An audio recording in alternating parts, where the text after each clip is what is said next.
우리 몸에서 가장 중요한 근육? 그런 거 없습니다. 그러나 우리 몸에서 일반적으로 주로 늘어나서 약해지는 근육과 짧아져서 뻣뻣해지는 근육들은 있습니다. 어깨에서 약해져서 문제가 생기는 근육들 중 대표적인 것은 승모근, 정거근, 회전근개 등이 있습니다.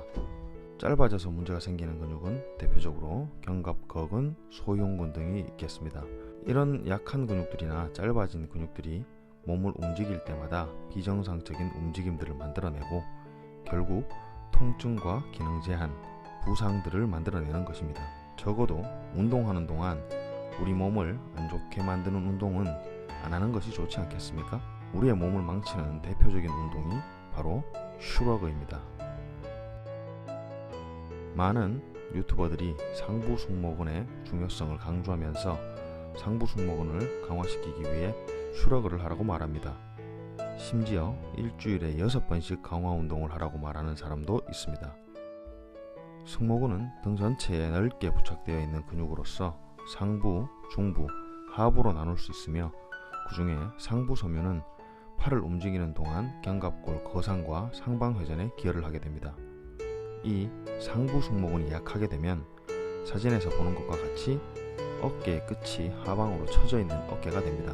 또 팔을 들 때 날개뼈의 상방 회전을 제한하게 되는데요. 팔을 들 때는 삼각근, 승모근, 정거근들이 사용이 되는데 이 중 하나라도 근력이 떨어지게 된다면 정상적인 움직임을 할 수가 없습니다. 견갑골의 상방 회전이 제한되면 팔을 움직이는 동안 승모근 대신 견갑거근을 더욱 많이 사용하게 됩니다.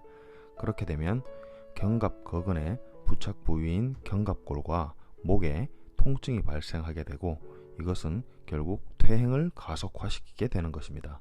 그렇다면 슈러그는 상부 승모근 운동일까요? 슈러그 운동에 대해서 한번 분석해 보도록 하겠습니다.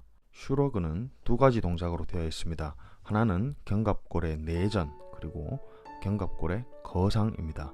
이 두 가지 동작을 함께 하는 것이 슈러그인 것입니다.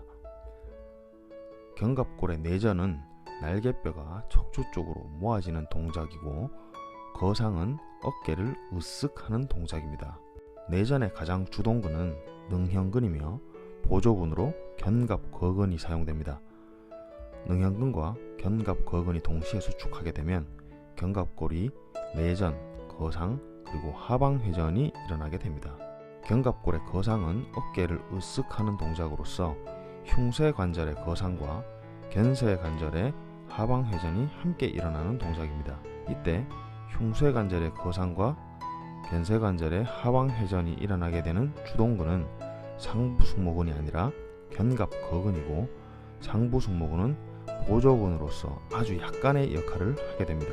정리해보면 슈러그는 견갑골을 내전시키고 거상시키는 운동인데 견갑골을 내전시키고 거상시키면 자연스럽게 견갑골의 하방회전이 동반됩니다. 그리고 견갑골을 내전시키고 거상시키고 하방회전시키는 주동근은 능현근과 견갑거근입니다. 여기서 상부 승모근은 아주 조금만 작용을 하게 됩니다. 그래서 이런 운동을 계속 반복하게 되면 능현근과 견갑거근만 강화가 되는 것입니다. 그래서 이 운동들을 반복하면 앞서 말했던 상부 승모근이 약할 때 생기는 모든 증상들이 다 나타나게 됩니다. 자, 이래도 계속 슈러그를 하실 건가요? 심지어 주 6일을요? 이런 어깨가 로망이시라면 슈러그 계속 하셔도 됩니다. 끝!